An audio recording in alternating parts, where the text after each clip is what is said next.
All right, we are going to get into deep self-care for the neck and head, including the face and the jaw and TMJ area, working around the ear for earaches and congestion, sinuses to relieve sinus congestion, and focusing on lifting and toning and reducing tension for wrinkle release. So a lot of stuff that we can do with the neck and head. So in the last video for the chest and arm, I reviewed how to use your cups and how to use your blaster and how to assess and then use massage to break up adhesions, increase circulation, move the lymphatic system, reset the muscles, and heal the nervous system.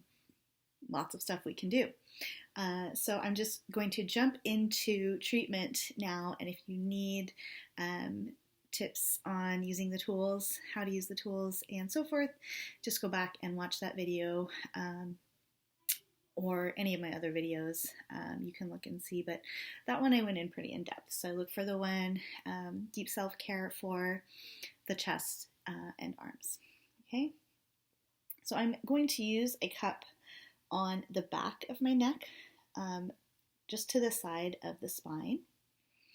And it can be tricky to get cups on this area because it's so small, so narrow, unless you have a really large neck. I'm using... This is not actually my smallest cup, but this size tends to work once you've kind of broken it in a little bit. When you first get them, they can be really stiff and hard to bend, so I'm getting a really nice bend there. When you first get it, you might only be able to go that much. So how narrow you can bend it kind of dictates where you can place it, how narrow of a place you can place it. So since mine is really well broken in, I can pretty easily place it on there. And I've had a lot of experience, so it can be tricky coming at it from this angle. But you can always get help. And so I definitely recommend having whoever you share body work with or whoever you would like to share body with, watch these videos and then let me know, and I can point you in the direction of some upcoming videos on partner care, holistic partner care. So using these same techniques, but using them on family or close friends. So I also have these cups. They have a glass base with a rubber bulb, and I like these a lot. I think they're great. They are more expensive than these guys, but they go on really well, really easily.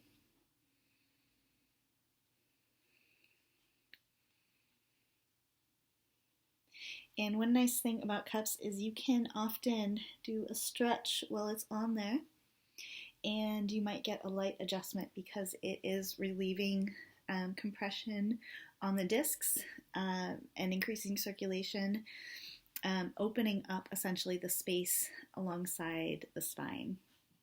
So just really gentle stretching, opening up the side that you're working on. So you could do ear to the shoulder, and you could either do chin towards the chest or chin towards the ceiling. Really strong extension through the crown to lengthen along the spine. As we lengthen, we pull the vertebrae just really slightly away from each other, and often they will naturally just slip back into place, whether they're slightly rotated or shifted to the side. Often just opening up that space even a tiny bit will allow them to go naturally back to where they want to be, and the cups just facilitate that. I tend to leave them on my neck for a little while, but you can slide up and down. Don't worry if it pops off, that's part of the fun. And this guy, he doesn't stay on as well for sliding. I like this one a lot better, but you just have to play around with it. It's harder definitely to slide along the side of the neck. It's hard to use cups on the side of the neck in general. You can do it, but again, don't go past the front border of this muscle that pops out when you turn your head. There's just too many blood vessels, arteries. Also, don't go too deep along the top of the collarbone and into the top of the sternum and under, kind of underneath it. There's just so much going on there. You don't want to risk it. But back of the neck is fine. Side of the neck is fine as long as it sticks and you can tolerate it. You can slide back and forth along the top of the shoulder if you can reach it. But that's really going to be it for cupping for the neck. It's pretty simple. And we do want to make sure that we open up the neck first. It's great if you can open up the chest even before that, just to make sure that all of the fluids can drain properly. We can get really good circulation to the head, because that is going to give us a lot of the effects that we're looking for. Increased memory, decreased brain fog, increased focus, better hair growth, especially if you're losing hair. It can be a really effective tool to support that. Headaches, migraines, sinus congestion, teeth and jaw issues, TMJ stuff, ear aches, anything that's going on in the head, this can be a supportive routine for. Obviously, if you have any open sores or rashes or major structural issues, then you want to stay away from that area. But barring all of that, assuming you are healthy, have no major issues or conditions that would contraindicate massage or stretching, then you should be good to go. So now I'm going to kind of alternate back and forth between blasting and assessing with some massage and acupressure. So again, staying behind this front border here. So it's called the sternocleidomastoid muscle. And so it's going to connect and go down and connect to the sternum and the clavicle. It has two parts to it, but they pretty much are like one muscle. So you can just gently pinch, working your way down from top to bottom. You can also milk it. If you don't have oil and you just want to gently pinch. And you can pinch and hold if there's an especially tender area. I'm just kind of grabbing the muscle between my thumb and pointer finger, any place that's tender, and holding it. Or you can pinch and milk down. They're both great techniques. You just want to have oil on if you're milking. You can go back and forth along the muscles. The muscles on the side of the neck are more flat. They're kind of like a flat sheet, but they do tend to build up a lot of tension. These are the scalenes, and they go under the collarbone and attach to our ribs, and so if they're tight, it can make it really difficult to inhale all the way to the top of our lungs. So this becomes an especially important area to work on, and you can assess and know that how the condition is by feeling around in there, and if it feels crunchy or ropey or kind of like leathery, like if it's a flat sheet of leather. Yeah, it just means that the circulation's not great and that things are congested and we need to move it through. So we can go back and forth. We can go from top to bottom, stroking gently. We can also get in there with our trusty tool and just go back and forth. We can go back and forth over this front muscle too, as long as we stay off the front of the neck, or just go really super gently. We're not digging in past this mark at all. So this area is off limits for anything below the skin. So if I'm doing it, I'm just going right on top of the skin. You go a little deeper when you get into this muscle underneath the chin here, but even that, you don't want to press too deep because our voice box, our larynx, is really close to that. So I'm just going to go back and forth along my jawline. Nice and gentle. This is going to help lift the tissues. Becomes more of an issue as we age. Our collagen starts to decrease, and this tool actually helps to stimulate collagen production so that our skin can rebound. It can stretch and then go back up. We also have a muscle that runs all along the front of our neck and down into our chest. And it's the muscle that does this, which is a great look. When that muscle is really tight from grimacing or stressing out, oh my gosh, it can actually pull kind of our jowls more and make this area sag. So we can release that just by doing gentle work, working on our sternum, gently, gently, gently up the front of the neck, and then working under the jawline. You can Work right along the jawline. Again, nice and gentle along the chin. Go under the mouth. So if you have, like a nice deep wrinkle there, you can go gently. I'm just drawing in to open it up. Just focus on wherever you're having issues. The only thing you don't want to do besides the front of the neck deeply is working on the fat pads. Of course, we want to avoid the eyes. We don't want to do a lot of under eye stuff. So kind of this area we avoid. But we can do alongside the nose. We can do under the nose. We can do in between the eyes, forehead, alongside the eyes. All in here, up into the ears. We can even work on the scalp, which I'm not going to do right now. But if your hair is dry, you can just go in one direction. It can get caught though, and it's not a lot of fun. So I pretty much only use this for scalp work in the shower with conditioner in my hair. And I use quite a bit because I've got a lot of hair. It's quite long, and if it gets tangled, it's really uncomfortable. So yeah, back and forth, starting at the top and going down to the sides. You can gently, if there's areas of tenderness, just work really lightly up and down. Around the ear, kind of in a C shape, can be a great area to work if you get a lot of temple headaches, or you have a lot of ear congestion or ringing in the ears, or dizziness, imbalance issues.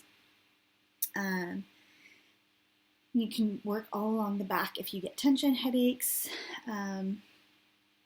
Pretty much, if you have any hair loss, you can just gently work over that area, or preventatively all over the scalp with a really light pressure.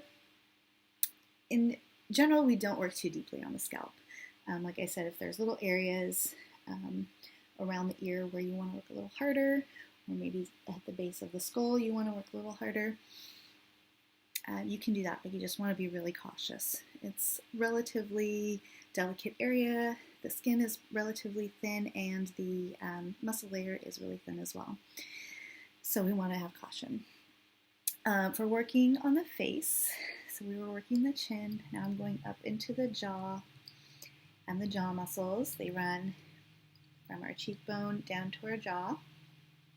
And if you've had a lot of tension in there, it can affect your entire head. So a lot of headaches, sinus congestion are related to radiating pain from these little tiny muscles here. So we can go back and forth using our fingers. We can gently pinch, although it's easier to get in and pinch from the inside. It's hard to talk while I'm doing it. But you're just pinching over the muscle, and you can either just hold it, or you can gently roll back and forth, alternating fingers, or you can just use this guy. And I'm going up and down just under the cheekbone in little tiny scoops, and then I'm working my way down to the jawline, and then I can go up and down or back and forth. You want to go in all directions again, and just lightly and gently, 30 seconds to a minute tops. You don't want to do too much in this area, inflame it. So if you are having issues, just work it regularly, once in the morning, once at night, or once every other day. Not more than that. So working front of the ear, this can be an especially tender area. You don't want to push hard because there are delicate structures in the front of the ear. But we are just going slightly under the skin layer and then at the skin layer to help tone. And I'm just hooking and moving gently forward to get this little muscle here. There's a couple little tiny pyramid-shaped muscles deep to the front of our ear that affect our jaw tension. It's hard to get, you can't get all of them from the outside, but you can get a little bit of it this way. Again, not going super deep. And then up and down, side of the head. Forehead is great. It responds really well to this tool. You can also use cups on your forehead, but you want a small one. The big ones are too big generally. The smallest size of the squeeze cups are too big. This size tends to work pretty well, but you don't want to leave it on for very long anywhere on the face because you can get darker circles, and sometimes it can be a little overwhelming going out in public, although you might not be going out in public anytime soon. But you don't need to create a dark circle to get an effect. I like to use it a lot in front of the ears, just for 15 or so seconds. You can slide up from the jawline with not too heavy of a suction. Again, avoiding the fat pad because we don't want to break that up. We want to leave it nice and round. But sculpting the jaw, it responds really well to cupping. And I just usually do a few passes. I'll hold at the jawline, gentle suction, and go up to the temple or up to just before the ear. You can use the cup just under the chin, not on the front of the neck. But this, I don't tend to do a lot of sliding. It's pretty tender. So I'll just leave it on there for 5 to 10 seconds in a few different areas. And then that'll be it for that. You can do the other side for cupping on the forehead. And start between the eyes and just gently up and down. It will pop off at some point because when we start going over a curve, it loses the suction. So you can just pop it on again. You can leave it for a few seconds in each area.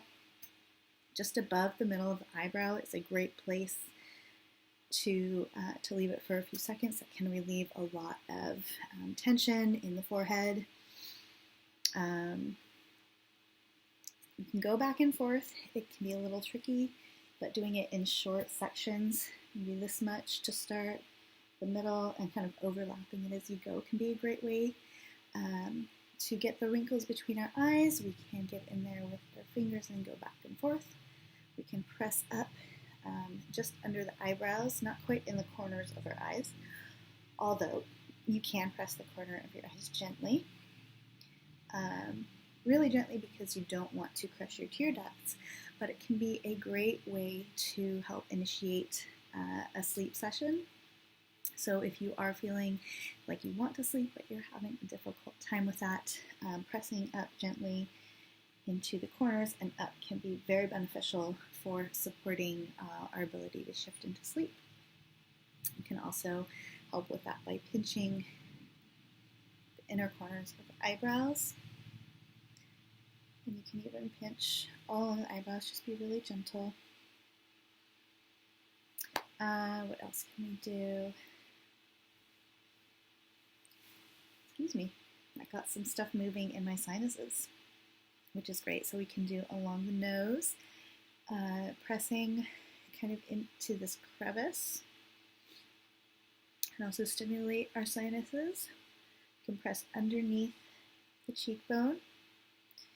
Generally, it's about halfway and then about 3/4 of the way. We can do loving circles with our skin, lifting them up. We can press with our fingers just under the skin into the muscle tissue and lift up. We can do circles on our forehead or spread it out or go up and down. So all of these things are things that we can integrate into our routine. You can use whatever products you like. I go really simple because that's what works for me. But layering products is great, using whatever your skin normally likes, as long as it has a glide, if you're using any of these tools. And then we can get in and use the blaster. Use it gently just under the eyebrow. Don't go too close to the corner of the eye. In between, we can go up and down, side to side. Go up and down on the forehead or side to side.